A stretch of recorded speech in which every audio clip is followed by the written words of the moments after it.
maray ahayd 3 saac habeenimo ayaan guriga ka soo baxay.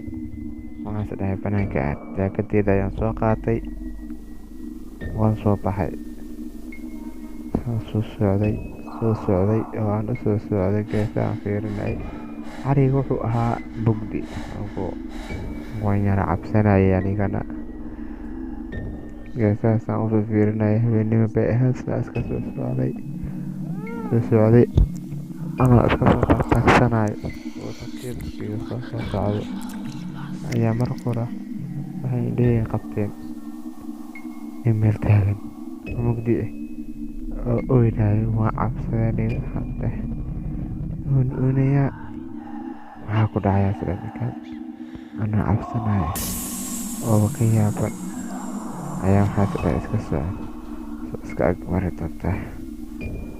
Saa u baqay markaa u dhawaaday oo ag mari rabay oo agtiisa maraya gees u fiiriyay.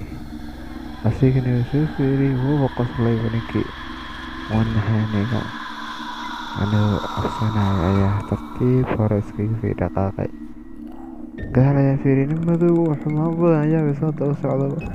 Waan naxay, waan istaagay, gacanta ayuu toorey ku watay asigana. Hamuroo biibay eerka iga imaado, waan iska qabtay, toorey ayuuna ugu mudo. Ninka aniga mar hore ayaan ka qalqalay, anoo iska hay baashayro inuu igeliyo oo cabsanaya. Naxsan oo ninka iskaga dhaganahay waxaan soo xasuustay waan karatee dheeli jiray. Markaasaa ninka waxaa ku sameeyey bahal harantiya ayaan caloosha ku dhuftay. Waxaan fiirinay dilowga gooleed. Markaasaan inta ku fadhiistay fiir la dhacay dhiig ka imaaday. Weli inuu ninka jidada igeliyo burawaabo. Anigana waa ka naxay, waa la sii dhacay haddana feerkii buu kala dhacay. Harkaan daalay, akoon waa soo taagay, ninkan dhimanaya waa ila dagaalama. Marka midida ka dhacday, wejiga ayay iga xaaqtay.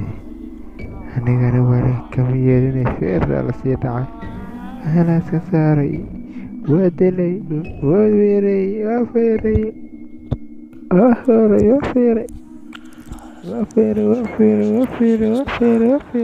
naxsan oo cabsanayo ayaa markii dambe ka soo tagay. Waan soo kacay, gacanteeda dhiig ayay lahayd. Waan soo baxay xaafadda, ku soo orday. Xaafadda ayaa imaaday, gacmaha ayaan iska dhaqay, soo laabtay. Gacmaha iska dhaqay kadib geedka ayaan soo fiiriyay.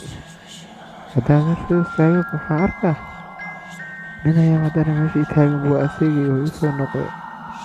Anagoo naxsan oo qalqalisan ayuu asigana wuxuu sameeyey, wuu i soo fiiriyay, hal mar ayuu soo fiiriyay, qosolay, dhiigna waa ka da'ay. Ninkaasaa u naxay, soo qalqalay. Waxaan sameyn karay waa ninka nin maalin ahaa, jinni buu ahaa. Asigana wuu isku sii gargaraaca anoo naxsan. Boorsada ayaan soo qaatay, ka soo tagay guriga dhammaanba.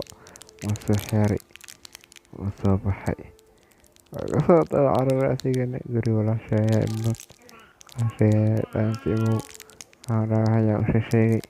Booliska ayaa la wacay, hadduu ninka soo noqdo. Markay 3 saac tahay saacadda ayaa haddana ninkii aniga hortagay, booliska wacday. Ninkii waxaan ka soo taagin ayaaba la qabtay, wuu soo qabtay. Booliska ayaa qabteen oo xireen oo la waday. Aniga saldhigga u sheegay inuu soo jiray.